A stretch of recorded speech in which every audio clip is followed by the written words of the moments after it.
119వ కీర్తన 81వ వచనము.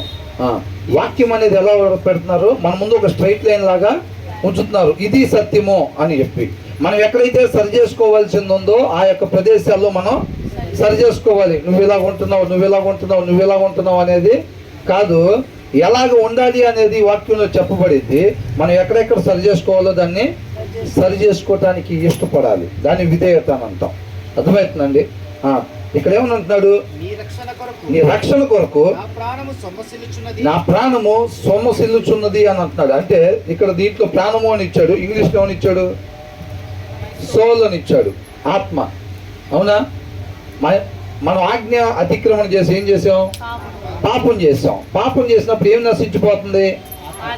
ఆత్మ నశించిపోయేదిగా ఉంటుంది. మనం అందరం కూడా పాపం చేసి ఆ బావిలో పడిపోయాం. మనం దాంతో నుంచి ఎలా బయటికి రావాలో తెలియట్లేదు. ప్రతి ఒక్కళ్ళ అవసరం ఏంటి? ఎలా బయటపడాలి అసలు? అవునా? ఎలా రక్షింపబడాలి? ప్రతి ఒక్కళ్ళ ఆలోచన అదే కదా. అసలు ఎవరన్నా మనం విమోచించే వాళ్ళు ఉన్నారా? యేసుక్రీస్తు వారు లేకుండా ఆయన వచ్చిందాక ఎవ్వరు కూడా లేరు. కాబట్టి ఏమని అంటున్నాడు, నీ రక్షణ కొరకు నా ఆత్మ సొమ్మసిల్లుచున్నది అని అంటారు. దేనికోసం ఎదురు చూస్తుంటాం మనం? దేనికోసం సొమ్మసిల్లుతున్నాం? ఆరోగ్యం కోసమా? ఆనందం కోసమా? అందం కోసమా? ఆర్థికంగా బలపడటం కోసమా? దేనికోసం మనం సొమ్మసిల్లుతున్నాం? మంద కూడా అదే ఉందా? మన ఆత్మ సొమ్మసిల్లిపోతా ఉందా? రక్షణ కొరకే ఉందా మంద కూడా? అది ప్రతి వచనం కూడా, ప్రతి మాట కూడా అక్కడ చెప్పబడుతున్న దానికి మన లోపల ఉన్న దానికి కంపేర్ చేసుకోవాలన్నమాట. ప్రతిదీ కూడా అర్థమవుతుందండి. కీర్తనకారుడు ఏమంటున్నాడు, నీ రక్షణ కొరకు నా ఆత్మ సొమ్మసిల్లుతూ ఉన్నదన్నమాట. మరి నాకు కూడా అలాగే ఉందా అని చెక్ చేసుకోవాలి. మనం చెప్పినా చెప్పకపోయినా ప్రతి విషయంలో కూడా ఏం చేయాలి? నా ఆత్మ కూడా నిజంగా రక్షణ కొరకే సొమ్మసిల్లుతూ ఉందా అనేది చెక్ చేసుకోవాలి. ఒకవేళ దాని కొరకు కాకుండా ఉంటే, ఈ లోకంలో కొంతకాలం ఉండిపోయే వాటి కొరకు దేని కొరకున్న సొమ్మసిల్లుతూ ఉంటుంటే కనుక దాన్ని మనం సరి చేసుకోవాల్సిందిగా ఉందన్నమాట. అర్థమవుతుందండి? నీ రక్షణ కొరకు నా ఆత్మ సొమ్మసిల్లుచున్నది. దేని మీద ఆశ పెట్టుకున్నాడంట? నీ వాక్యము మీద ఆశ పెట్టుకున్నాను. అర్థమవుతుందండి?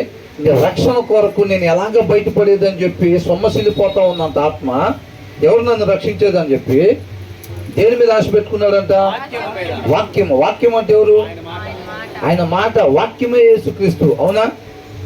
వాక్యమే దేవుడై ఉన్నాడు. అవునా కదా?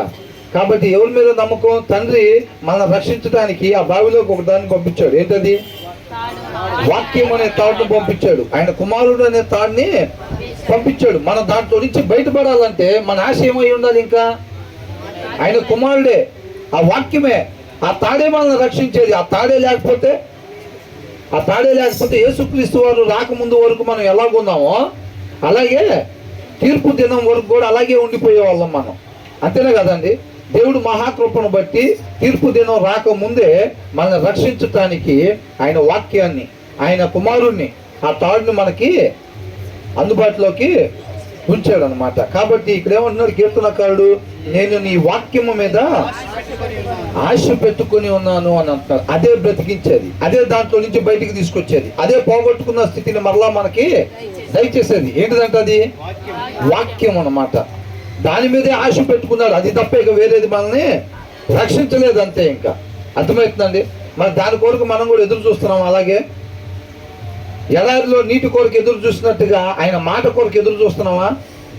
ఆయన మాటే మనల్ని రక్షించేది. కీర్తనకారుడు ఏం చూస్తున్నాడంటే, నేను ఎప్పుడెప్పుడు అక్కడికి తండ్రితో పాటు నేను పోగొట్టుకున్న స్థితికి, తండ్రి దగ్గర నుంచి నేను ఎలాగైతే దూరం అయిపోయానో మరలా తండ్రి దగ్గరికి నేను ఎప్పుడు చేరుకుంటానా అని చెప్పి 1000 కళ్ళతో ఎదురు చూస్తున్నాను అంటారు చూసారా? అలా ఎదురు చూస్తున్నారు అన్నమాట. మనం దేని కొరకు ఎదురు చూస్తున్నాం? మన నిరీక్షణ కూడా అదేనా? తండ్రితో పాటు నిత్య జీవం అంటే ఏంటి? నిత్యము జీవించుంటాం. ఎవరితో? తండ్రితో పాటు. అదే మన నిరీక్షణ కదా. అవునా?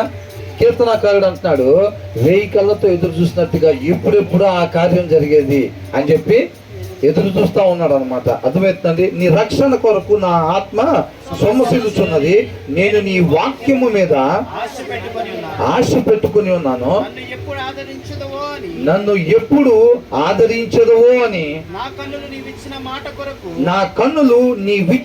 మాట కొరకు కనిపెట్టి క్షీణించుచున్నది అని అంటున్నాడు. నన్ను ఎప్పుడు ఆదరించదవో, నేను ఎప్పుడు ఆ ప్లేస్కి తీసుకెళ్తావో. దేవుడు ఒక మాట ఇచ్చాడు మనకి. ఆయన కృపను బట్టి రక్షణ మనకు వచ్చింది. అవునా? మనం విమోచింపబడటానికి మనం ఏమైనా చేసామా? బావిలో పడటానికి మనం చేయగలిగిందంతా చేసాం. ఆజ్ఞ అతిక్రమణ చేసి బావిలో పడటానికి చేయగలిగింది మొత్తం చేసాం. దాంట్లోంచి బయటపడటానికి ఎవరన్నా ఏమైనా చేశారా? రక్షణ కేవలం ఆయన కృప వల్లనే వచ్చింది. అవునా కదా? కాబట్టి ఆయన కృపతోటి మనల్ని విమోచింపు చేశాడు. విమోచింపు చేసి ఒక మాట ఇచ్చాడు. ఏమన్నాడు? ఎవరు మనల్ని విమోచింపలేకపోతే నేను మీకు నిత్య జీవాన్ని ఇస్తానని వాగ్దానం చేశాడు అనమాట. అవునా కదా? మీకు ఎవ్వరు ఇవ్వలేనిది, మీరు పోగొట్టుకున్న స్థితిని, తండ్రితో పాటు యుగ యుగాలు ఉండే స్థితిని నేను మరలా మీకు దయచేస్తాను అన్నాడు. ఆ మాట అన్నప్పుడు మనలో ఆశ కలిగింది అనమాట. ఆశ లేకపోతే మనిషి బ్రతకలేడు, జీవించలేడు. అవునా కదా? కష్టం అండి అని చెప్తే ఏమనుకుంటాం? మనం ఎప్పుడు చెప్పుకునేదేగా. హాస్పిటల్లో 9 మంది డాక్టర్లు వచ్చి కష్టం అండి అని అంటే అసలు ఎంత శూన్యంలాగా ఉంటుంది. ఒక ఆయన వచ్చి ఏం ప్రాబ్లం లేదు, భయపడబాకండి, అంత బాగు చేస్తున్నా అన్నారు అనుకోండి, ఎలా ఉంటుంది? అవునా? మళ్ళీ చిగురిస్తాయా లేదా? మళ్ళీ చిగురిచ్చేది ఆశ జీవితం మీద. అలాగనమాట. ఏమంటున్నాడు? నన్ను ఎప్పుడు ఆదరించదవో అని. ఏంటంటే ఆయన ఇచ్చిన మాట నిత్య జీవాన్ని ఇస్తానన్నాడు కదా. ప్రభువా, నేను పోగొట్టుకున్న స్థితిని నన్ను ఆ పైకి ఎక్కించి తండ్రి దగ్గరికి పంపిస్తానన్నావు కదా, యుగ యుగాలు ఆయనతో పాటు ఉంచుతానని నువ్వు మాట ఇచ్చావు కదా. అవునా? ఎప్పుడు అక్కడికి తీసుకెళ్ళి తండ్రితో పాటు నన్ను ఉంచుతావా అని చెప్పి ఏం చేస్తాడంట? కనిపెట్టి నా కన్నులు నీవిచ్చిన మాట కొరకు కనిపెట్టి క్షీణించుచున్నాయి. మన కన్నులు దేనికోసం క్షీణిస్తున్నాయి? మన కన్నులు దేనికోసం? దానికోసమే క్షీణిస్తున్నాయా? నిజంగా లోపల మనం సొమ్మసిల్లిపోతున్నామా? మన కళ్ళు క్షీణిస్తున్నాయా ఎదురు చూస్తా? దేనికోసం? ఎప్పుడు బీరువాలో లాకరో కలకలలాడిపోయిద్దో. అవునా కదా? ఎప్పుడు వంటగదిలో సెట్లు కలకలలాడిపోతాయో. దేంతో? ఆదివారం పొద్దున్నే బ్లాక్ కవర్లు వస్తాయి కదా. అవునా? కొంతమందికి అక్కడ ఉంటుంది ఆనందం, కొంతమందికి ఆ కవర్లు తీసుకొచ్చుకుంటే ఆనందం. కొంతమందికి ఏంటి? బీరువాలో ఎప్పుడు డబ్బు నగలు కలకల్లాడుతూ ఉండాలి, లేదా పట్టు చీరలు కలకల్లాడుతూ ఉండాలి. కొంతమందికి కొన్నిట్లో ఆనందం ఉండిద్ది అనమాట. అర్థమవుతుందండి? కొంతమందికి అలా ఉండిద్ది. మన వాటి కొరకే మన కన్నులు క్షీణిస్తూ ఉన్నాయా? ఏంది కీర్తనకారుడు అంతగా అసలు వాక్యం కోసమే అసలు జీవితం అన్నట్టున్నాడు ఏంది? మనకెలా ఉంది? మనకెలా ఉంది? మనకు కూడా అలాగే ఉందా? అలా లేకపోతే అలాగే ఉండాలి అని అంటున్నాడు. సత్యము అంటే అలాగే ఉండాలి అని అంటున్నాడు. దేవుడు ఏమంటున్నాడు? దప్పికొన్న వారికంట జీవజలపు ఓటిస్తాను అని అంటున్నాడు. ఎవరికి ఇస్తాడంట? దప్పికొన్న వారికి. కీర్తనకారుడు దప్పికొన్నట్టుగా నాకు కనపడతా ఉంది. మీకు ఎలా అనిపిస్తుంది?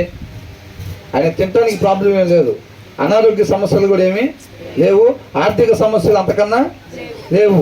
కాకపోతే ఈయన సొమ్మసిల్లిపోతున్నాడు అంటే ఇలా కన్నులంట క్షీణించిపోతా ఉన్నాయి అంట. దేని గురించి? నిత్య జీవం కోసం. తండ్రితో పాటు యుగ యుగాలు ఉండాలి, ఆ పోగొట్టుకున్న స్థితిని మరలా పొందుకోవాలి అని చెప్పి ఒక ఆయన వచ్చి రక్షిస్తానని చెప్పి శుభ్రంగా తాడేశాడు కదా. మరి అలాంటప్పుడు మనం దాన్ని ఉపయోగించుకొని చక్కగా తండ్రి దగ్గరికి వెళ్ళాలా లేదా? వెళ్ళాలి. మనం దాన్ని ఉపయోగించుకోకపోతే అక్కడే ఉండి రేపు తీర్పు దినాన్ని వచ్చినప్పుడు ఏమైపోతాం?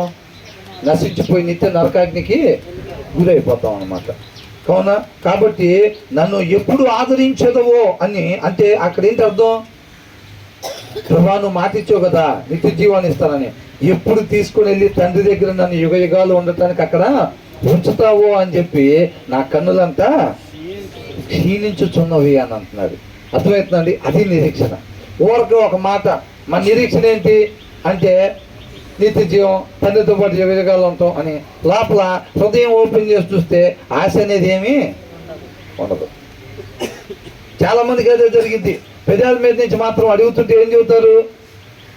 సమాధానాలు ఎక్కడి నుంచి వస్తాయి? మీరేమనుకుంటున్నారు అంటే ఎక్కడి నుంచి చెబుతారు? వాక్యంలో నుంచి చెబుతూ ఉంటారు సమాధానం. మీరేమనుకుంటున్నారు, మీకు లోపల ఎలాగుంది అని అంటే ఏం చెబుతారు? వాక్యంలో నుంచి చెప్తూ ఉంటారు. దొంగలు దొరకకుండా మనం, అవునా? ఈ లోపల ఉన్నది చెబితే, లోపల ఉన్నది చెబితే దొరికిపోతాం అందరం ముందు. కాబట్టి బ్రదర్ అక్కడ అడిగినప్పుడు ఏం చెప్పాలి? ఎలా ఉండాలో వాక్యంలో ఉంది. కాబట్టి కీర్తనాకారుడు ఏమేమి అనుకుంటున్నాడో మనం కూడా అయ్యే అనుకుంటున్నట్టుగా చెప్పేస్తే అయిపోయింది. ఏంటంట? మన ఆత్మ దేని కొరకు సొమ్మసిల్లుతుంది? రక్షణ కొరకేగా. చెప్పేది ఏముంది దాంట్లో? కీర్తనాకారుడు దేనికోసం సొమ్మసిల్లుతుంటే మేము కూడా దాని కొరకే సొమ్మసిల్లుతుందంటే ఇంకేముంది? మన కన్నులు దేని కొరకు క్షీణిస్తున్నాయి? ఆయన కన్నులు దేని కొరకు క్షీణిస్తున్నాయి బ్రదర్? మేము ఇందాక వినలేదు. పలానా దాని కొరకు అని చెప్పాను అనుకోండి, మా కళ్ళు కూడా దాని కొరకే. ఇంకా అవునా? రాసుకోండి, ఇంక పద్ధతి బుక్కులు అడిగే పని ఏం లేదు. దాని కింద ఇంకోటి చెప్పాను అనుకోండి, కీర్తనాకారుడు అలాగున్నాడు, మనకి ఎలాగుంది అంటే మాకు కూడా అలాగే ఉంది. ఎలా ఉంటుంది ఇంకా అని అంటారు. ఆ ఇచ్చిన సమాధానాలన్నీ ఒక లిస్టు తయారు చేసి ఒక్కొక్కరు హృదయం ఓపెన్ చేసి చూసామనుకోండి, ఈ లిస్టుకి ఆ లిస్టుకి ఏం మ్యాచ్ అవుతుంది అసలు? అయితే అవును. ఎందుకని మరి అలా చెప్పేది? ఎందుకని అలా చెప్పేది? వారం మొత్తంలో 10 అధ్యాయాలు ఎవరు చదివారంటే ఎవరు అట్లా. ఆత్మ రక్షణ కొరకు క్షీణిస్తుందా అంటే బ్రహ్మాండంగా క్షీణిస్తుంది, సొమ్మసిల్లిపోతుంది. బ్రహ్మాండంగా సొమ్మసిల్లిపోతుంది ఆత్మ మాత్రం. ఎలాగా? నీళ్ళు అందుబాటులో ఉండి దాహంగా ఉన్న వాళ్ళు నీళ్ళు దాక్కుండా ఉంటారా? నీళ్ళు అందుబాటులో ఉన్నాయా లేదా? నీళ్ళు అందుబాటులో ఉన్నాయి. ఆత్మ రక్షణ కొరకు సొమ్మసిల్లుతుందా? గుంపులో అడుగుతుంటే మొత్తం అందరం చెప్పొచ్చులే, కానీ ఒక్కొక్కరిని అడుగుతున్నట్టున్నారు బ్రదర్, మీరు కొద్దిగా ఇబ్బంది కలుగుతున్నాను అన్నట్టుగా. నీళ్ళేమో అందుబాటులో ఉన్నాయి. అసలు బ్రహ్మాండమైన దప్పికొండ ఉంటున్నాం మేము ఎప్పుడని అంటున్నారు. మరి దప్పికొన్న వాళ్ళు నీళ్ళు అందుబాటులో ఉన్నప్పుడు తాగాలి కదా. మరి తాగారా 10 గ్లాసులు వారం మొత్తం మీద అంటే 2 గ్లాసులు కూడా తాగల. మరి 2 గ్లాసులు కూడా తాగలేదంటే ఎంత దప్పికొన్నాం? 2 గ్లాసులు అంత దప్పిక కూడా లేదు. అడుగుతుంటే దప్పికొన్నారా అని అంటుంటే కీర్తనాకారుడు ఎంత దప్పికొన్నామో అంతగా మేము కూడా దప్పుకుంటున్నాం అంటున్నారు. ఏంటయ్యి?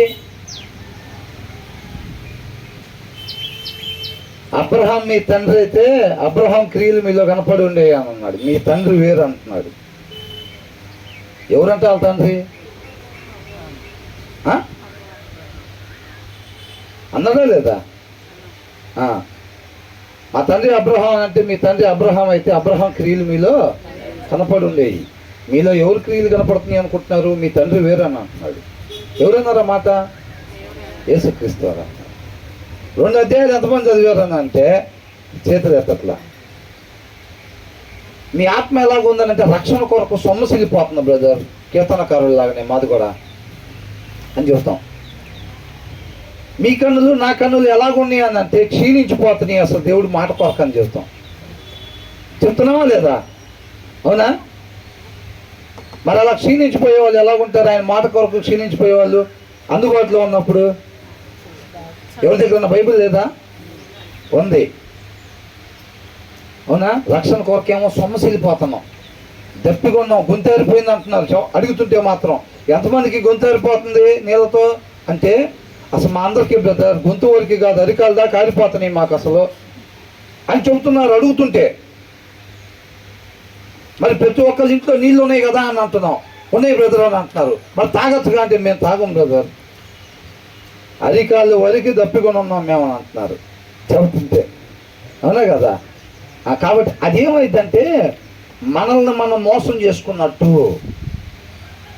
పక్కన వాళ్ళ ముందు ఓకే నేను దప్పుకున్నట్టుగా సిస్టర్ నమ్మింది, బ్రదర్ నమ్మాడు, నుంచొని చెప్తున్నా బ్రదర్ కూడా నమ్మాడు.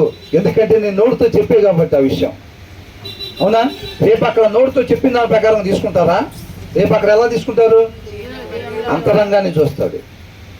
ఇదే లిస్ట్ రాసుకుని వెళ్ళి మా ఆత్మ రక్షణ కొరకు సొమ్ము వెళ్ళిపోతా ఉంది, మా కన్నులు క్షీణించిపోతా ఉన్నాయి, ఇప్పుడు ఇవన్నీ రాసుకుని వెళ్ళి గేట్ కాడికి చూపించామనుకోండి, గేట్ కాడికి తీసుకుంటే లోపల పంపిస్తారా? ఇక్కడ పంపించినట్టుగా ఏం పంపిరు.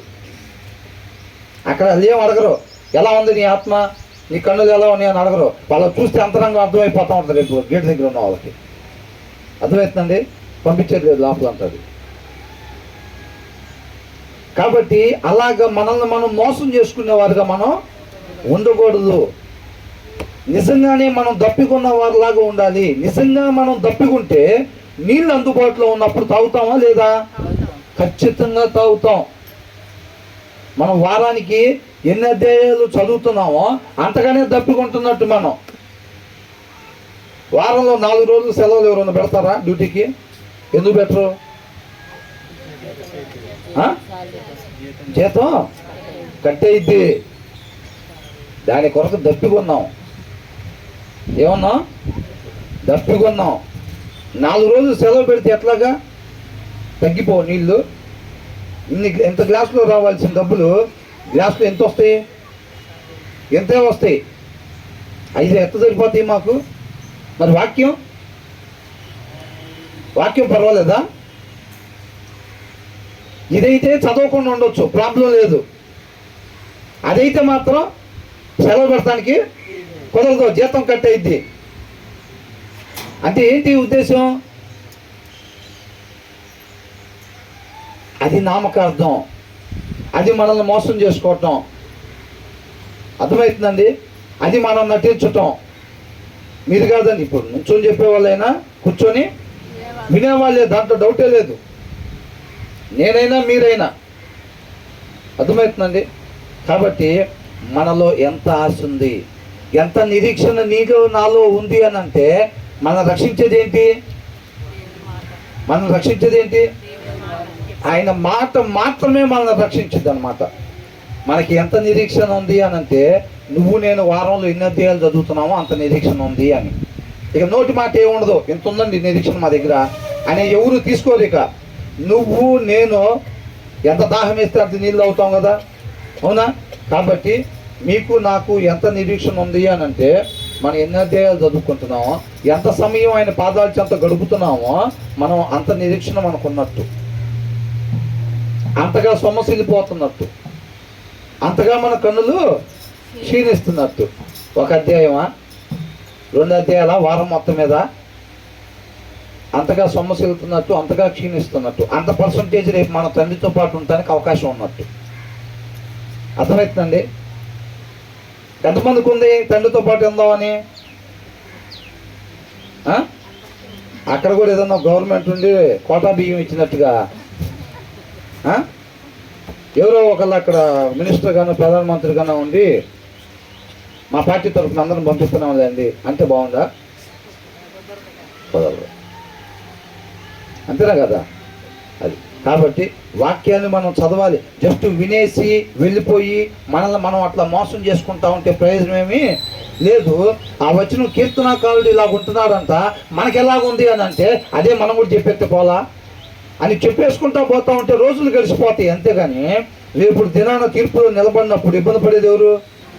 మనమే ఇబ్బంది పడతాం. నిజంగా మన ఆత్మ ఆ రక్షణ కొరకు అలాగా సొమ్మసిల్ల పోతే మాత్రం మనం సరి చేసుకోవాల్సిన అవసరం ఉంది అని అంటున్నాడు. మన కన్నులు నిజంగానే ఏంటంట, ఎప్పుడు ఆదరిస్తాడో, ఎప్పుడు తండ్రి దగ్గరికి తీసుకొని వెళ్ళి నన్ను యుగాలు ఉండటానికి ఆ బావిలో నుంచి బయటికి తీసుకొచ్చి అక్కడ పెడతాడు అని చెప్పి మన కన్నులు నిజంగా ఎదురు చూడకపోతే రేపు ఇబ్బంది పడేవారుగా మనం ఉంటాం, విడవబడేవారుగా మనం ఉంటాం.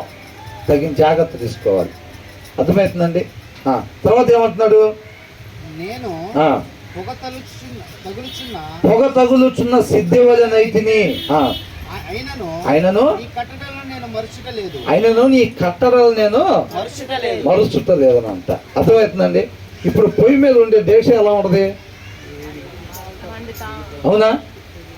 పొగ తగులుతున్న సిద్ధవలే. ఇప్పుడు ఇంగ్లీష్లో ఏమని ఇచ్చాడు అక్కడ? Wine skin in the smoke అని అంటున్నాడు. అర్థమవుతుందండి? పొయ్యి మీద ఉండే దీక్ష అసలు ఎలా ఉంటుంది? హాయిగా ఉంటుందా దానికి? ఎలా ఉంటుంది? ఒక విశ్వాసి జీవితం అలా ఉంటుంది. అదే చెప్తున్నాడు కీర్తనకారుడు. ఎలాగున్నాడంట కీర్తనకారుడు? నేను పొగ తగులుచున్న సిద్ధి వలెనైతిని అయినను. చూసారా, అలా ఉంటుంది విశ్వాస జీవితం. ఇక్కడ ఉండే కొద్ది దినాలు ఎలా ఉంటుంది?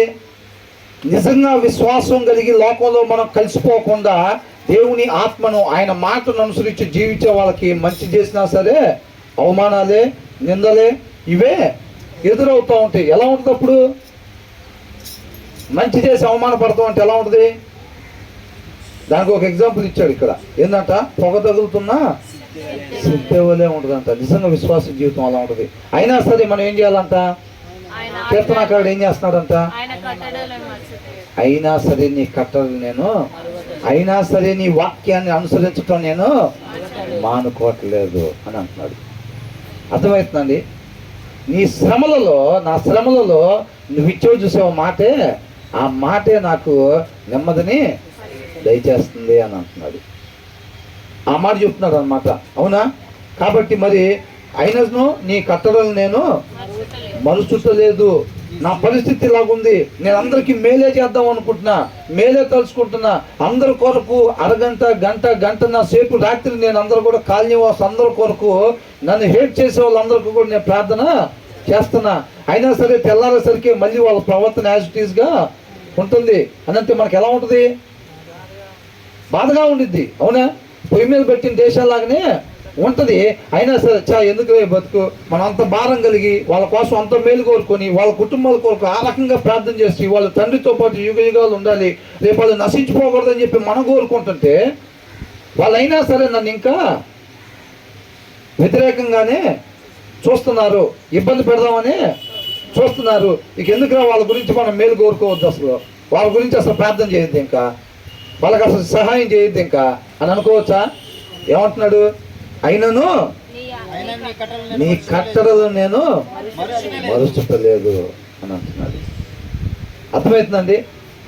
మనం కూడా నిజంగా అంటే కంఫర్ట్ భక్తి చేసే వాళ్ళకి ఈ పొగ తగులుతున్న సిద్ధిలా ఉండదు, వాళ్ళకి హాయిగానే ఉంటుంది. ఎందుకని? లోకంలోకి వెళ్ళినప్పుడు లోకస్తుల్లాగా మారిపోతూ ఉంటారు. బుధవారం, శుక్రవారం, ఆదివారం ఆత్మీయులాగా మారిపోతూ ఉంటారు. అదే నేను అనుకున్నాం కదా మొన్న, ఏమని? ఏ రంగులోకి వెళ్తే ఓసరు వెళ్ళాగా ఆ రంగులోకి మారిపోతూ ఉంటారు. వాళ్ళని ఎవరు అవమానించరు, ఎవరు అవహేళన చేయరు, ఎవరు నిందించరు, ఎవరు ఇబ్బంది పెడదామని చూడరు, ఎవరు దూరస్తులుగా ఉంచరు వాళ్ళని. ఎందుకు? వాళ్ళ దగ్గరికి వెళ్ళినప్పుడు లోకస్తుల్లా కలిసిపోతూ ఉంటారు అంతే. ఎవరైనా ఈ దినాల్లో చేయకుండా ఉండేది? మనిషి ఆశాజీవురా, ఆశపడతాం తప్పే ఉంది, బెంచుకారులో తిరగాలని. అవునా? ఆడపోతే ఆ మాటలు చెబుతారు. ఇక్కడ శుక్రవారం రాగానే, అక్క రాత్రి ప్రార్థన చేసుకున్నావా అన్న, బైబిల్ చదివావా అని అంటారు.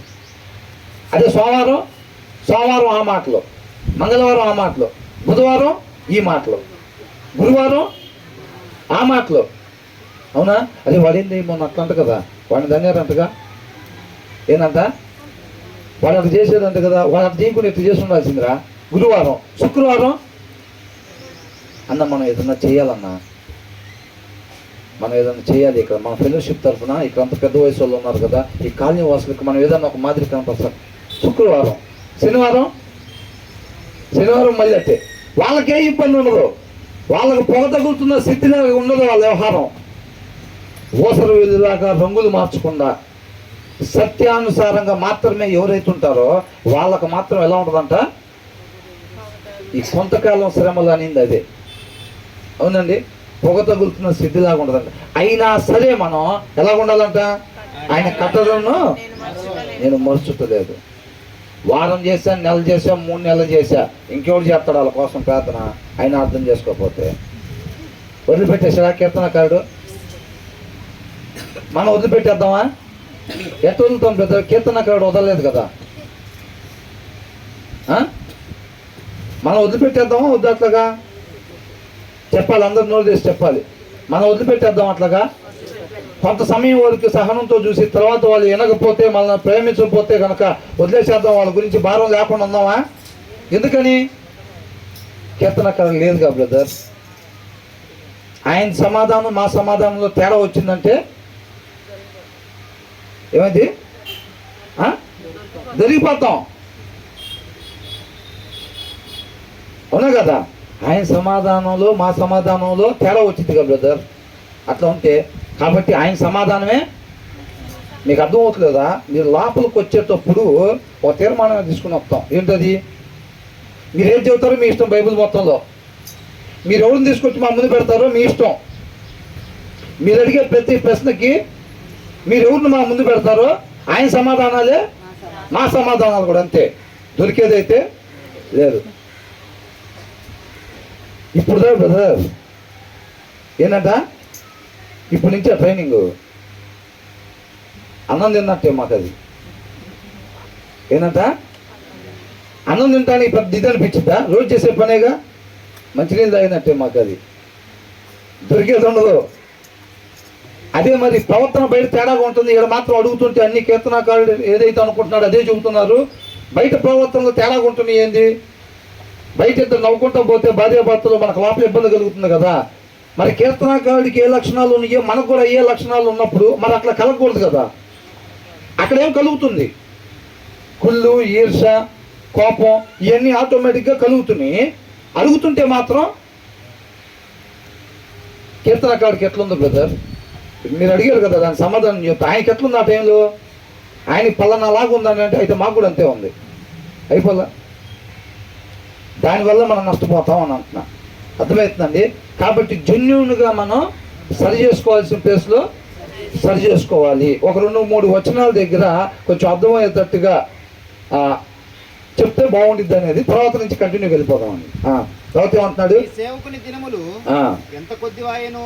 విశ్వాస జీవితం నిజంగా విశ్వాసంతా కాంప్రమైజ్ కాకుండా ఉండే, అంటే ఆ లోకంలో కలిసిపోయేవాడు కాకుండా కరెక్ట్గా సత్య ప్రకారంగా, అది దేవుని మాట, అది నేను దాని ప్రకారంగా మాత్రమే ఉంటేనే నేను ఆ బావిలో నుంచి బయట పడతాను. అదే మార్గం. దేవుడు ఏమన్నాడు? నేనే మార్గం అన్నాడు. అంటే ఇదే మార్గం. దీన్ని కొద్దిగా కాంప్రమైజ్ అవటం వల్ల నా అడుగులే పక్కకు పడతాయి. నా అడుగులు పక్కకు పడినప్పుడు నా ప్రయాణం వెళ్ళాల్సిన ప్లేస్కి వెళ్ళదు. నష్టపోయేది నేనే. అవునా? కాబట్టి కాంప్రమైజ్ కాకుండా ఎవరైతే ఉంటారో, లోకానికి క్రీస్తును కనపరుస్తారో వాళ్ళే రేపు తండ్రితో పాటు ఉండేది అని అంటున్నాడు అనమాట. వాస్తవం మాట్లాడుకోవాలంటే మన జీవితాల్లో నిజంగా అట్లా ఎంతమందికి ఉంది? నేను వాక్య ప్రకారంగానే ఉంటున్నాం బ్రదర్, మాకు ఎక్కడికి పోయినా కానీ నిజంగా అలాగే ఉంటుంది మాకు అనేవాళ్ళు ఉన్నారా? అలా ఉండాలి అని అంటున్నాడు. అవునా? యేసుక్రీస్తు వారికి ఎట్లుంది? ఎక్కడ పోయినా హాయిగా ఉందా?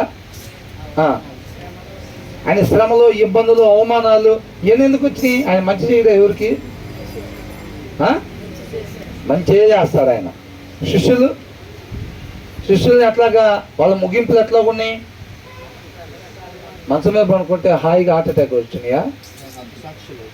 నూనెలు వేయటం, తల్ల కిందలుగా సిల్లులు వేయటం, తలకాయలు తీసేయటం, వాళ్ళ ముగింపులు అట్లా వచ్చినాయి. ఎందుకు? వాళ్ళు కాంప్రమైజ్ భక్తులు చేయరాళ్ళు. నిజమైన విశ్వాస జీవితం పొగ తగులుతున్న సిద్ధం మీద ఉన్నట్టుండాలంట. మనం అంతం వరకు ఇక్కడ ఉన్నప్పుడు అంట మనకు అట్లా ఉండాలి. లోక సంబంధంగా అలా ఉండాలి. మనకి శ్రమలో రాకపోతుంటే మనం సరైన మార్గంలో వెళ్తున్నట్టుగా కాదు. ఇక్కడ నుంచి బెంచ్ సర్కిల్ పోవాలంటే పరమట తగలాల్సిందే. ఇక్కడ నుంచి పోతుంటే ఇప్పుడు ఈ బంద రోడ్డు పోతే ఇటు కాదు, ఇటు పోతుంటే పరమట తగలాల్సిందే, ఎన్టీఆర్ సర్కిల్ తగలాల్సిందే. లేకపోతే మనం రాంగ్ రూట్లో వెళ్తున్నట్టే. మనకి పొగ తగులుతున్న సిద్ధిలాగా మన ఆత్మీయ జీవితాలు కానీ లేకపోతే మాత్రం మనం వెళ్తున్న దారి సరైన దారి కాదు. చెక్ చేసుకోండి అని అంటున్నాడు. అర్థమవుతుందండి? తర్వాత ఏమంటున్నాడు? నన్ను తరుమువారిని నీవు తీర్పు తీర్చుట ఎప్పుడు? నీ సేవకుని దినములు ఎంత కొద్దివాయెను. నీ సేవకుని దినములు ఎంత కొద్దివాయెను అని అంటున్నాడు. అంటే ఏంటి? ఇప్పుడు 84లో ఏమనుంది? దీంట్లో ఇంగ్లీష్లో ఏమనుంది? How long must your servant wait. ప్రభువా, నీ సేవకుడు ఎంతకాలం ఎదురు చూడాలి ప్రభువా అని అంటున్నాడు. అర్థమవుతుందండి? ఇప్పుడు పొయ్యి మీద ఉన్న డేక్ష ఏమనుకుంటుంది? బాబాలు ఏమన్నా కొద్దిసేపు ఇక్కడే ఉన్నారా, ఏసీలో ఉన్నామని అది రారా అట్లా వెళ్దా పని చూసుకున్నావురా అంటే ఏమంటారు? ఇక్కసేపు ఆగి వెళ్దాం కదా, చల్లగా ఉంది హాయిగా అని అంటారు. అవునా? అదే మనల్ని పొయ్యి మీద కూర్చోబెట్టారు అనుకోండి, ఎప్పుడు దిగుదామా అనిపించేది. నిజమైన విశ్వాసీ జీవితం అనంట పొగ తగులుతున్న సిద్ధి వల్లే ఉంటుందంట ఈ లోకంలో. అర్థమవుతుందండి? అలా ఉండేవాళ్ళు ఏమని అడుగుతున్నాడు కీర్తనకారుడు? ఎంతకాలం ఎదురు చూడాలి ప్రభువా? How long must your servant wait? ఎంతకాలం నేను వెయిట్ చేయాలి ప్రభువా? When will you punish my persecutors అని అంటున్నాడు. తెలుగులో ఏమనుంది అక్కడ? ఏంటంట? నన్ను తరుము వారికి నీవు తీర్పు తీర్చుట ఎప్పుడు? ఎప్పుడు ప్రభువా? ఎంతకాలం నేను ఈ పొయ్యి మీద కూర్చొని ఉండాలి అని అంటున్నాడు. ఎంతకాలం నేను ఈ శ్రమలు అనుభవించాలి అని అంటున్నాడు. మనకు కూడా అలాగే ఉందా? ఈ రాత్రి దేవుడు మన ప్రాణాన్ని అడుగుతుంటే ఇందాక ఆంటీ జ్ఞాపకం చేసుకున్నట్టుగా ఎమ్మటే మనకు ఎవరు గుర్తొస్తారు? ఎవరు గుర్తొస్తారు? నేను హింట్ ఇచ్చా ఆంటీ జ్ఞాపకం చేసుకున్నట్టని. కుటుంబం. నెక్స్ట్ హిజ్కియా. ఏంటంట? ప్రభువా హిజ్కియాని తీసుకొచ్చి దేవుడి ముందు పెడతాం. ఎందుకని?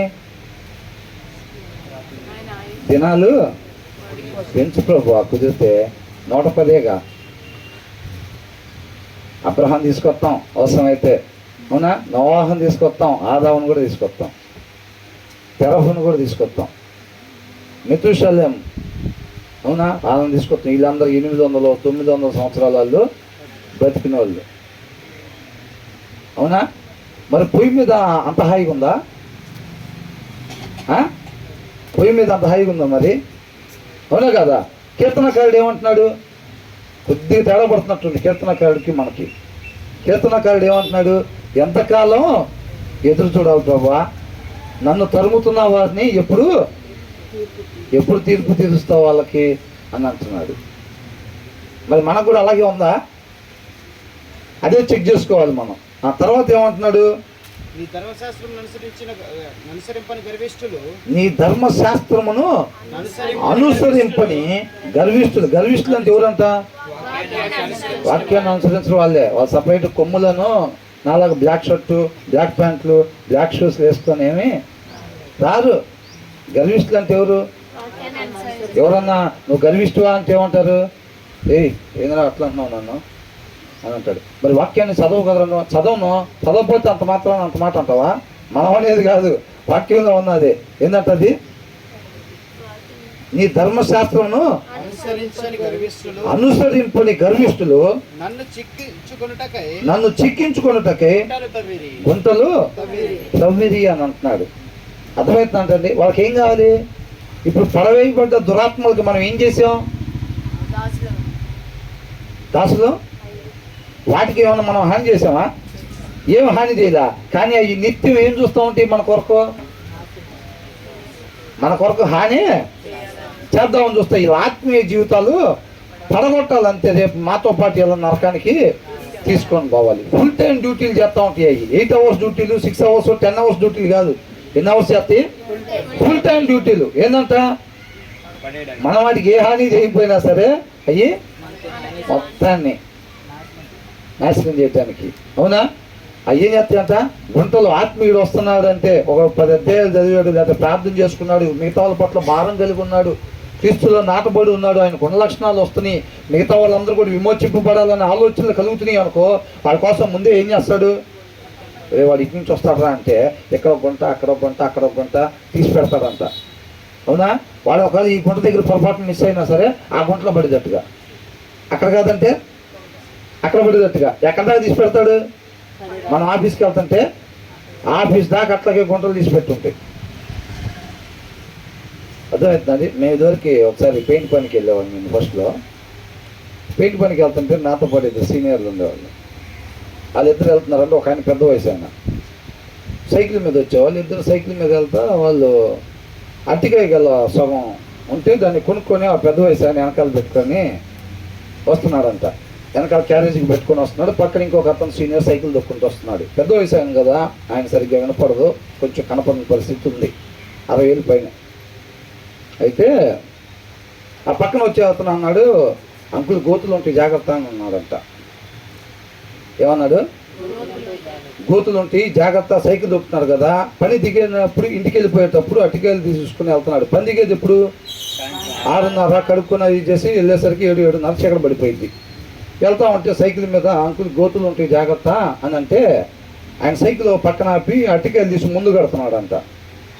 ఎందుకు అంకుల్ ఎక్కడ కడుతున్నారు, బాగానే ఉంది కదా, స్టాండర్డ్గానే ఉన్నాయంటే కోతులు ఉంటాయి అన్నావు నాన్న అన్నాడట. ఏంటంట కోతులు ఉంటాయి జాగ్రత్త అని అంటే ఆయనకి ఎలా పడిందంట, కోతులు ఉంటాయి జాగ్రత్త అన్నట్టుంటే ఒరే అట్టికాయలు వెనకాల పెట్టుకుంటే కోతులు వస్తే నేను ఆపి తీసుకొచ్చా, టైం పట్టితే ఎత్తుకుపోతాయి అని ఏం చేస్తున్నాడంట, అట్టికాయలు తీసుకొచ్చి ముందు హ్యాండిల్ దగ్గర కడుతున్నాడంట. అవునా కదా?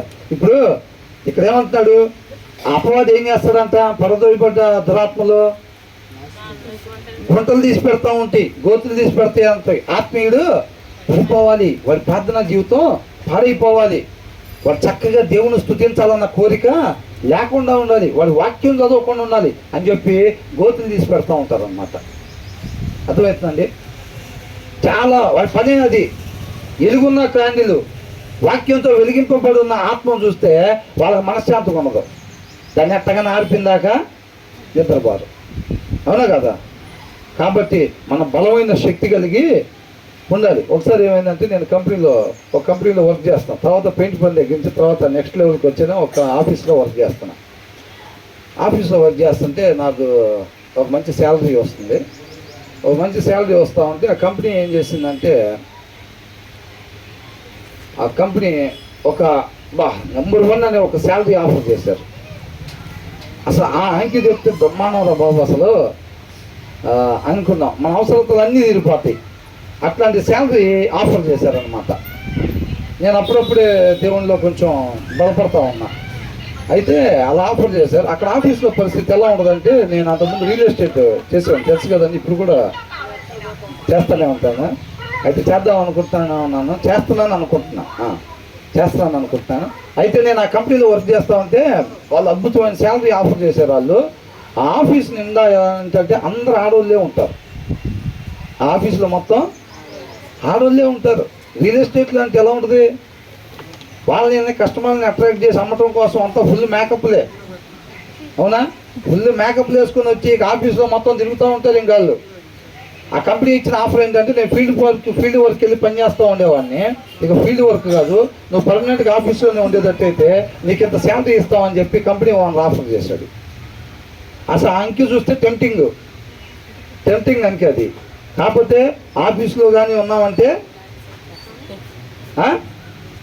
తేడాపడే పరిస్థితి. వాక్యం ఏం చెప్తుందో తెలుసండి? వాక్యం ఏం తెలుస్తుంది? పారిపోమ్మని చెప్తుంది. యేసేపు ఏం చేశాడు? పారిపోయాడు. అర్థమవుతుందండి? నాకేం కాదు, నేను అక్కడే ఉంటా, నేనైనా బలంగానే ఉంటా అంటే ఒకసారి యేసన్న గారు చెప్పారు చూసారా, అలా ఉంటుంది. వ్యభిచారుల మధ్యలో పరిచయం చేయాలని పిలుపు వచ్చిందన్నా అన్నారంట. వస్తే వచ్చిందిలే, కానీ నువ్వు అక్కడ కాకుండా నువ్వు బయట ఉండి ఎవరన్నా నీకు అట్లా వచ్చినప్పుడు చేయంటే, లేదన్నా వాళ్ళ మధ్యలో చేయమని పిలుపు ఉంది నాకు, నేను అక్కడే చేయాలని అంటే యేసన్న గారు చెప్పినా కానీ ఆయన వినలేదంట. సరైన పరిచయం నేను కొనసాగుతూ ఉంటే కొంతకాలం అయిన తర్వాత ఆయన కనపడ్డాడంట, సన్నగా అయిపోయి.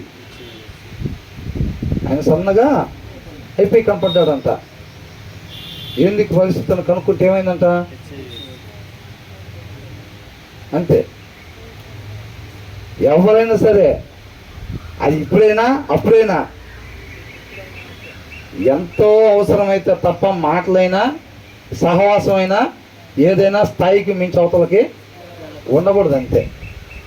అర్థమవుతుందండి? స్థాయికి మించి అవతలకి మాటలైనా సహవాసమైనా ఉండకూడదు ఎప్పుడు కూడా.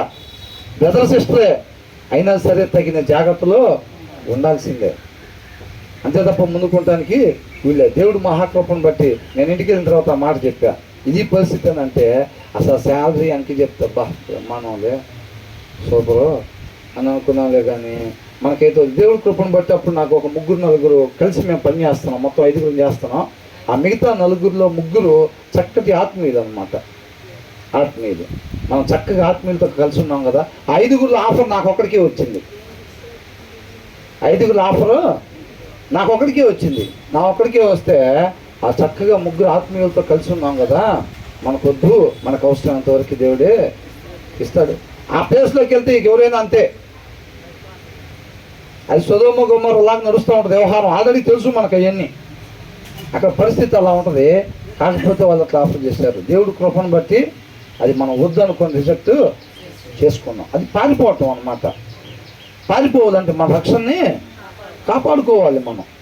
అట్లాగా ఇక్కడ ఏమంటున్నాడు, వీళ్ళు ఏం చేస్తారంట, గుంటలో పడగొడతాడంట. ఎవడికే బలహీనత ఉంటే ఆ ఎర్రబెట్టి ఆడిస్తాడు. మనం అనుకున్నాం కదా, పిండితో పట్టే చేపలకి పిండేస్తామా లేకపోతే వేరే ఎర్రలేస్తామా? పిండేస్తాం. ఎర్రతో పట్టే చేపలకి ఎర్రనేస్తామా పిండేస్తామా? ఎర్రనే వేస్తాం. వారికి కూడా, అపవాదికి కూడా తెలుసు. అపవాది కూడా మనం దేని దగ్గర టెంప్ట్ అవుతామో తెలిసి, పాపం అనేది మనకు తెలిసే వచ్చింది అనుకున్నాం కదా, అవునా? కొంతమందికి కొన్ని బలహీనతలు ఉంటాయి అన్నమాట. అంటే ఇప్పుడు తాగుడు బలహీనత ఉందనుకోండి, ఆయన అది మానేసుకొని బాప్తిసం తీసుకున్నాడు. వాడి ముందు ఏం ఆరబెడతాడు? ఆ గాలానికి సీసా కట్టి ఊపుతూ ఉంటాడు పొద్దాకల. వాడికి మిగతా వాటి మీద బలహీనత ఉండదు, మిగతా వాటిని పెద్దగా పట్టించుకోడు. వాడికి మిగతా ఎర్రేసినా సరే ఆడు పడిపాడు. వాడికి ఏ బలహీనత నుంచి విడుదల పొందాడో ఆ బలహీనతనే దానికి గట్టి ఆడిస్తూ ఉంటాడు. అసలు ఎలా ఉంటుంది, అవునా? ఏ రోజు హృదయంలో వాక్యం లేకుండా బయటకు పోతాడో, ఆ ఎర్ర దగ్గరకు పోతాడో, ఆ రోజు ఏం చేస్తాడు? పడిపోతాడు అంతే. అవునా కదా? అట్లా ఉండిద్ది అనమాట. కాబట్టి తగిన జాగ్రత్తలో ఉండాలి. నీ ధర్మశాస్త్రమును అనుసరింపని గర్విష్ఠులు నన్ను చిక్కించుకొనుటకై గుంటలు తవ్విది. నీ ఆజ్ఞలన్నీ ఆయన ఆజ్ఞలు ఎలాంటివి అంట? ఆ దినాల్లో ఆజ్ఞలు, కట్టడలు, శాసనాలు. అవునా? ఈ దినాల్లో వాక్యం, ఆయన వాక్యం నమ్మదగినది అనమాట. అర్థమవుతుందండి? నిర్నిమిత్తముగా నన్ను తరుముచున్నారు, నాకు సహాయము చేయము. ఏంటంట? పగవారు ఎలా తరుగుతున్నారంట? నిర్నిమిత్తంగా. అంటే మనం వాళ్ళకి ఏమీ చెయ్యకపోయినా సరే, మనం వాళ్ళకి ఏమీ హాని చేయకపోయినా వాళ్ళు ఏం చేస్తూ ఉంటారు? తరుగుతూ ఉంటారు. మన పడగొట్టాలని చూస్తారు. మన ఆత్మీయ జీవితాలు పాడు చేయాలని చూస్తూ ఉంటారు. అర్థమవుతుందండి? మనం పోయినసారి కూడా అనుకున్నాం కదా, దేవుని చిత్తంలో పరిచర్య చేసేవాళ్ళు కొంతమంది అయితే అపవాది కింద పరిచర్య చేసేవాళ్ళు ఉంటారు కొంతమంది. అర్థమవుతుందండి? వాళ్ళ పని ఏంటి? వాళ్ళ దగ్గర లీడర్లుగా కొనసాగుతూ ఉంటారు కొంతమంది. అనేక మందిని జరగొట్టడం వాళ్ళ పని. వెళ్ళి ఆత్మీయుని ఈ ఆత్మీయుని మొత్తాన్ని కూడా లోకంలో కలుపుతూ ఉంటాం అన్నమాట వాళ్ళ పరిచర్య. అర్థమవుతుందండి? అలాగుంటారు కొంతమంది. కాబట్టి ఏమని అంటున్నారు? నిర్నిమిత్తముగా నన్ను తరుముచున్నారు, నాకు సహాయం చేయము. ఎంత భయం చూడండి కీర్తనకాడు. మనకుందా భయం? మమ్మల్ని ఒకడు కలిపేది లోకంలో, మమ్మల్ని ఒకటి ప్రత్యేకంగా కలపాలా లేకపోతే కలిపిందాక మేము ఉంటామా? స్విమ్మింగ్ పూల్లో దూకినట్టుగా లోకం ఎలా ఉంటుందో తెలుసా బ్రదర్ మీకు? అసలు మల్టీ కలర్ టీవీ సోనీలో చూసారు ఎప్పుడైనా? సోనీ 65 దాంట్లో 65 ఇంచులో 4Kలో ఎప్పుడన్నా పిక్చర్ చూసారా మీరు? అలా ఉండిద్ది లోకం అంటే. అవుతారా స్విమ్మింగ్ పూల్ చూస్తే ఎవరన్నా? అనుకుంటున్నావా? ఎలాంటిదంట? ఎండమావులు లాంటిదంట. రంగులు ఎలాంటివి అంట? ఎండమావులు లాంటివి అంట. అక్కడికి వెళ్ళిపోతాం. అర్థమవుతుందా? ఒక్కొక్కసారి వాక్యం తక్కువైపోతే ఏం ఆలోచనలు వస్తాయి చెప్పండి? అదే కానీ రేపు అక్కడికి వెళ్తామో లేదో తెలియదు. ఉన్న రోజులు వాక్యం తక్కువైపోతే వచ్చే ఆలోచనలు ఏంటంట? ఉన్న రోజులు ఏం చేద్దాం కానీ ఇక్కడ డిసైడ్ అవుతాం కానీ అని అనుకుంటారు. ఉన్న రోజులు కాదు, నువ్వు అట్లా అనుకున్నప్పుడే ఉంటుంది. వెరివాడా నీ రాత్రి అంటాడు. అసలు ఇన్ని రోజులు ఉండి ఇవాళ బాగొట్టుకున్నాను ఏంద్రా బాబు అని అనుకుంటాడు. ఇవాళ పొద్దున బాగొట్టుకున్న ఆత్మీయ జీవితాన్ని సాయంత్రానికి క్లోజింగ్ పడింది అనుకుంటారు. అవునా? మరి ఆయన కన్నా ఆటగాడు ఉంటాడా? మరి అది అవునా కదా? తగిన జాగ్రత్త మనం ఉండాలి. నిర్నిమిత్తముగా నన్ను తరుముచున్నారు, నాకు. కాబట్టి ప్రతిరోజు ఆయన కృపను కోరుకోవాలి మనం. ప్రతిరోజు ఉదయాన్నే లెగవగానే మోకరించి అలవాటు ఎంతమందికి ఉంది? లెగవగానే మోకాళ్ళే ఫస్ట్ అసలు. అవునా? హల్లెలూయా. భూమి మీద ఉండకుండా కాబట్టి మనం లెగవగానే మోకరించి, అవునా కదా, ఈ ఈ క్షణం మళ్ళీ ఆయన మనకి ఇచ్చాడు అని అంటే కేవలం ఆయన కృపే. ప్రభు ఏం చేయమంటావు? నీ కృప వల్లే ఈ క్షణం నాకు వచ్చింది, ఈ దినం నాకు వచ్చింది. ఎందుకోసం ఇచ్చావు ప్రభు? దాని కొరకు మాత్రమే నేను ఈ దినం జీవించేటట్టుగా నీ కృపతో నీ శక్తి ద్వారా నీవే నన్ను నడిపించు ప్రభు అని చెప్పి ప్రార్థన చేయకుండా అక్కడి నుంచి పక్కకు పోవటానికి వీలు లేదు. పోయామా తేడా పడినట్టే. అంటే మన ప్రార్థన చేయకుండా, ఉదయాన్నే లెగవగానే ప్రార్థన చేయకుండా డే స్టార్ట్ చేసామంటే అర్థం ఏంటి? నీ కృప లేకపోయినా నేను ఈ దినం నేను చక్కగానే బతుకుతానని, నీ శక్తి లేకపోయినా ఈ దినం నేను పర్ఫెక్ట్గానే బతుకుతానని మనం తెలియపరిచినట్టు. అర్థమవుతుందండి? బతుకుతామా? వాక్యం ఏం చెబుతుంది? దేవుడి ప్రమేయం లేకుండా ఈ భూమి మీద ఏ మనిషి కూడా మంచి అనేది చేయలేడు. అంతే. బహుశా ఆ దినాన సాయంత్రం దాకా పడుకోనంట, సాయంత్రం పూట దావీదు లేచి కోట మీదకి వెళ్ళాడంట. అవునా? క్లియర్గా రాస్తుందిగా. వసంతకాలంలో రాజులు యుద్ధానికి వెళ్ళే సమయంలో అంట, రాజు అనేవాడు ఇప్పుడు మా దావీదు యుద్ధానికి వెళ్ళాలిగా, లెక్క అయితే వెళ్ళకుండా ఈ మిగతా వాళ్ళని కింద యోవాబుని వాళ్ళకి ఇచ్చి సైన్యాన్ని ఇచ్చి పంపించి సాయంత్రం దాకా పడుకొని సాయంత్రం పూట లేచి కోట మీదకి వెళ్ళాడంట. బహుశా లేచి ప్రార్థన చేసుకోకుండా వెళ్ళి ఉంటాడేమో. అవునా కదా? అంటే అక్కడ ఆయన ప్రవర్తన ద్వారా తెలియపరిచాడు, ఈ కృప నీ శక్తి లేకపోయినా సరే నేను ఈ పూట నేను జాగ్రత్తగా కాపాడుకోగలుగుతున్నాను. నా ప్రవర్తన ద్వారా తెలియపరిచినట్టే ప్రార్థన చేసుకోకపోతే. అర్థమవుతుందా? మన జ్ఞానం ఎక్కడికి తీసుకెళ్ళిద్ది? తప్పిపోయిన కుమారుడు ఎక్కడికి వెళ్ళాడు? ఎక్కడి దాకా వెళ్ళాడు? పందులు పొట్టు తినే దాకా వెళ్ళాడు. మన జ్ఞానం అక్కడ దాకా నడిపించింది, మామూలుది కాదు. అర్థమవుతుందా? కాబట్టి దయచేసి దాన్ని వాడకూడదని అందరూ చెప్తున్నారు. అంతేనా కదా? దాన్ని ఏం చేయకూడదంట? దాన్ని వాడకూడదు. భూమి మీద ఉండకుండా వారు నన్ను నాశనం చేయుటకు కొంచెమే తప్పేనో. ఏందంట? భూమి మీద ఉండకుండా నన్ను నాశనం చేయటానికి, అంటే మన ఆత్మీయ జీవితాలు నాశనం చేయటం కోసం వాళ్ళు ఎంతలో పోయిందంట? కొద్దిగా పోయింది. జస్ట్ మిస్ అయ్యాను అంతే. ఏంటంట? జస్ట్ లో మిస్ అయింది. కొన్నిసార్లు మన జీవితంలో దావీదు కూడా ఒకసారి అంటాడు ఒక మాట. ఏమంటాడు? నా కాలు జారినని నేను అనుకొనగా నీ కృప నన్ను ఆదరించును. కొన్నిసార్లు మన జీవితంలో కూడా అలా ఉంటుంది పరిస్థితి. అవునా కదా? దీపం మినుగు అంటుందంటే ఏం చేయాలి? ఎమ్మటే నూనె పోయాలి.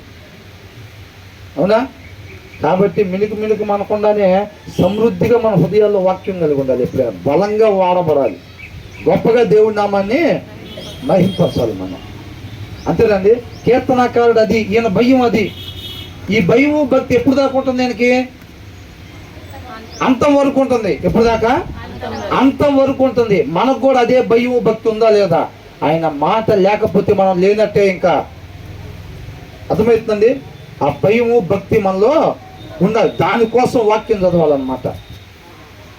మన ఆత్మలు సొమ్మసిల్తున్నాయా అంటే అసలు బ్రహ్మాండంగా సొమ్మసిల్తున్నాయా అని చెప్పి నీళ్ళు దాక్కుని ఉంటామా? అది అనుకున్నట్టు. కాబట్టి వాక్యం చదవాలి. భూమి మీద ఉండకుండా వారు నన్ను నాశనము చేయుటకు కొంచెమే తప్పాను. అయితే నీ ఉపదేశములు నేను విడవకై ఉన్నాను. పరిస్థితి అలా ఉన్నా సరే కీర్తనకారుడు ఏం చేయటం మానుకోవట్లేదంట? నీ ఉపదేశాన్ని, నీ మాటని నువ్వు ఏదైతే చెబుతున్నావో ఆ మాటను అనుసరించటం మాత్రం నేను మానుకోవట్లేదు అని అంటున్నాడు. మీరు గమనిస్తే ప్రతి చోట కూడా ఏమంటున్నాడు?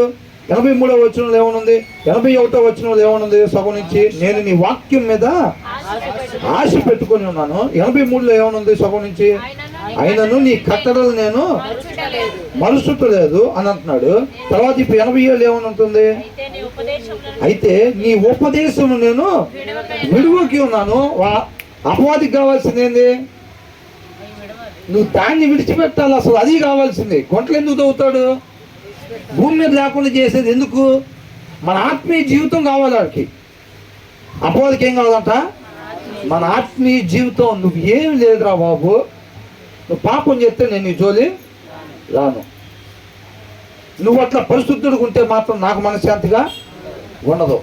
నీకోసం ఇక్కడ గుంట తీయాలి, అక్కడ గుంట తీయాలి, అక్కడ గుంట తీయాలి, అక్కడ గుంట తీయాలి, ఇవాళ తీయాలి, రేపు మళ్ళీ నువ్వు ఆఫీస్కి బయలుదేరితే మళ్ళీ రేపు తీయాలి, ఎల్లుండి బయలుదేరితే ఎల్లుండి తీయాలి.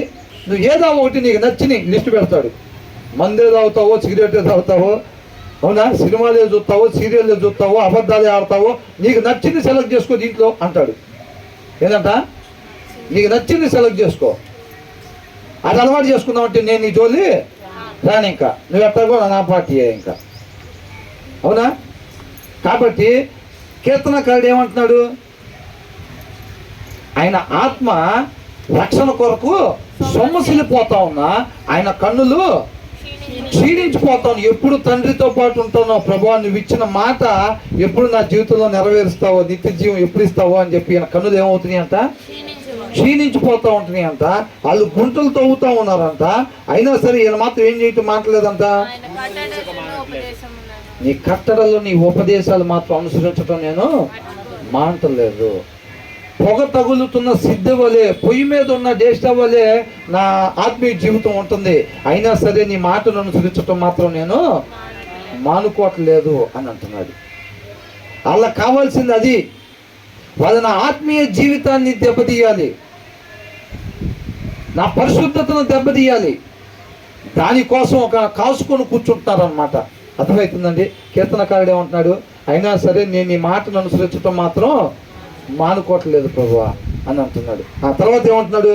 నీవు నియమించిన శాసనమును, నీవు నియమించిన శాసనం అంటే ఏంటి? వాక్యం. ఈ వాక్యమును నేను అనుసరించున్నట్లు నీ కృప చేత నన్ను బ్రతికింపుము అని అంటున్నాడు. ఎందుకని బ్రతికించాలంట? డబ్బులు సంపాదించుకోవటానికా? పిల్లల పెళ్ళిళ్ళు చూడటానికా?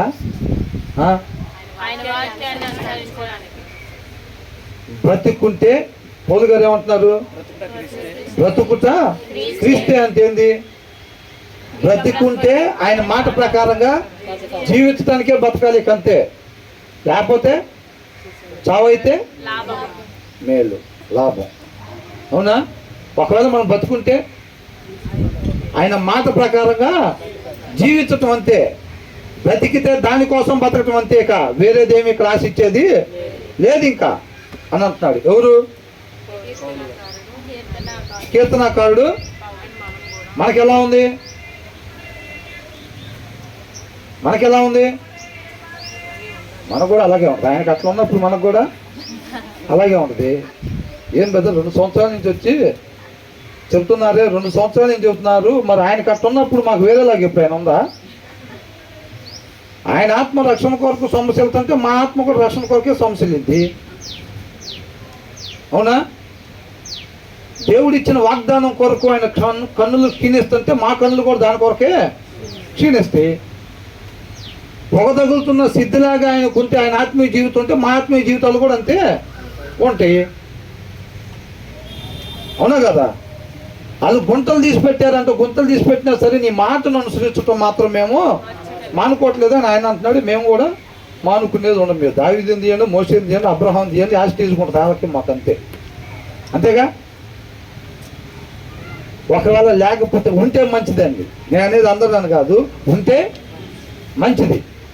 అర్థమవుతుందండి? ఉంటే మంచిది, అంతకన్నా గొప్ప భాగ్యం ఇంకోటి లేదు. లేకపోతే నేనైనా మీరైనా ఏం చేయాలి? సరి చేసుకోవాలి. ఒకవేళ మన గురించి ఇక్కడ ఎన్ని వచనాలు ఉన్నాయి? 8 వచనాలు. అవునా? ఒకవేళ మన గురించి ఇదే సబ్జెక్ట్ మీద ఒక 8 వచనాలు రాయాల్సి వస్తే అవి ఎలాగుండాలి?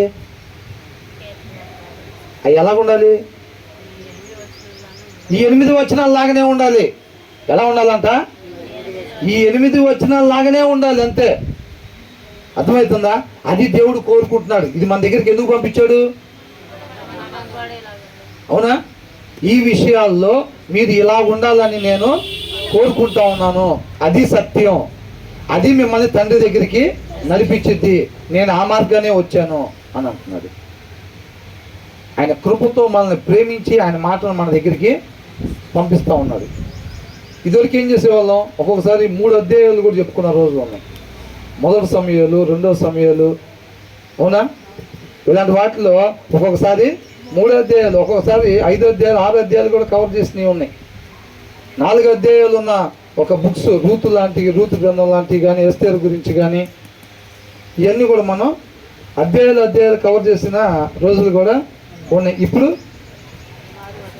ఇప్పుడు వచనాలు 6 అయితే 6, 8 అయితే 8 వచనాలు మనం మర్చిపోకుండా వాటిని చక్కగా ధ్యానించుకుంటే ఇంటి దగ్గర కూడా మీరు చక్కగా ఇలాగే మీకు అర్థమవుతుందా? నేను అనుకోవటం ఎలా చదవాలి మన బైబిల్ అనేది అర్థమవుతుందని అనుకుంటున్నా. ఎందుకంటే ఒక వచనాన్ని మనం అట్లాగా చూసుకుంటున్నాం కదా. ఇప్పుడు చదివేసేమనంటే మనం చదివేయచ్చు. నేను హైయెస్ట్గా చదివింది 50 అధ్యాయాలు చదివా ఒకసారి, దేంట్లో కీర్తనలోనే హైయెస్ట్. 50 అధ్యాయాలు చదివా. ఎలాగా టకటక చదువుకుంటూ వెళ్ళిపోయేవాడిని. అప్పట్లో స్టేజెస్ ఉంటాయి కదా, ముందుకి వెళ్ళే కొద్దికి. ఇవాళ 50 అధ్యాయాలు చదువుదామన్నా చదవలేం. ఒక అధ్యాయం చదివేసరికి సరిపోయింది సమయం. ఎందుకని అప్పుడు పైనే పరిగెట్టుకుంటూ వెళ్ళిపోయేవాళ్ళం. ఇప్పుడు కొంచెం పైన స్విమ్మింగ్ కాస్త ఇప్పుడు ఎట్లాగైంది, డీప్ స్విమ్మింగ్ అయింది అనమాట. కొంచెం లోతులో ఈత కొట్టడం దేవుడి కోపం బట్టి నేర్పిస్తున్నాడు పట్టుకొని. అవునా కదా? ఎందుకని ప్రభా అంటే అది మీకు అవసరమై ఉంది అని అంటున్నాడు. ఏంటంట? అవసరమై ఉంది. అంత్య దినాల్లో ఎలా ఉంటుందంటే పరిస్థితి, ఏర్పరచబడిన వారిని సైతం పడగొట్టడానికి డైరెక్ట్గా అపవాది బరిలోకి దిగుతాడంట. ఎగ్జామ్కి నోటిఫికేషన్ పడినట్టే తెలుసా. ఆల్రెడీ క్రీస్తు మొదటి రాకడ జరిగింది అని అంటే, మన కొరకు వచ్చి ఆయన ప్రాణం పెట్టాడు అని అంటే, సంవత్సరం మొత్తంలో, ఇయర్ మొత్తంలో, ఇప్పుడు 10వ తరగతికి సంవత్సరం మొత్తం స్టార్ట్ చేస్తారు కదా. రేపు జూన్ జూలై నుంచి స్టార్ట్ చేస్తే నోటిఫికేషన్ ఎప్పుడు పడింది? ఎగ్జామ్స్ నోటిఫికేషన్ ఒక 20 రోజుల ముందో, ఒక నెల రోజుల ముందో, నెలన్నర ముందో నోటిఫికేషన్ పడింది. నోటిఫికేషన్ పడింది అని అంటే ఆ మిగతా నెల మొత్తం ఆడతా పాడతా చదివినట్టు ఇక చదవటానికి ఉండదు. ఇక ఏదైతే ఆ నెల రోజులు నెలన్నర ఉంటుందో ఆ నెలన్నర ఇంటిపైన టెంట్ వేసుకొని, లేకపోతే మన కోసం ఒక సపరేట్ రూమ్ పెట్టుకొని ఇక అప్పుడు పుస్తకాలు ముందేసుకొని కూర్చుంటారు గంటల తరబడి. ఇక అంటే ఏంటి? నోటిఫికేషన్ పడిందంటే అర్థం ఏంటి? ఇక సమయం ఎక్కువ లేదు. ఇప్పుడు దాకా నెలలు ఉన్నట్టుగా ఇక ఎగ్జామ్స్కి అంత సమయం లేదు. ఆల్రెడీ నోటిఫికేషన్ వచ్చేసిందంటే ఇక దగ్గరలో ఉందని. క్రీస్తు మొదటి రాకడ అంత్య దినాలకి గుర్తు అన్నమాట. మన కోసం వచ్చి ప్రాణం పెట్టాడంటే నోటిఫికేషన్ పడింది అని అర్థం. రెండో రాకడ ఇక అతి సమీపంలో ఉంది, మన చివరి దినాల్లో ఉన్నాము అనే దానికి నోటిఫికేషన్ క్రీస్తు మొదటి రాకడ. అర్థమవుతుందండి? అంటే ఎప్పటి నుంచో చెప్తున్నారు కదండి, ఎప్పటి నుంచో చెప్తున్నారు అంటే క్రీస్తు మొదటి రాకడ దగ్గర నుంచో నోటిఫికేషను పడినట్టే. కాబట్టి మనం జాగ్రత్తగా ఉండి చక్కగా మనం చదువుకుంటా వాక్యాన్ని బలపడతా మనం ఈ లోకంలో క్రీస్తుని మాత్రమే కనపరిచేవారుగా ఉందాం. దేవునికి మహిమ కలుగును గాక.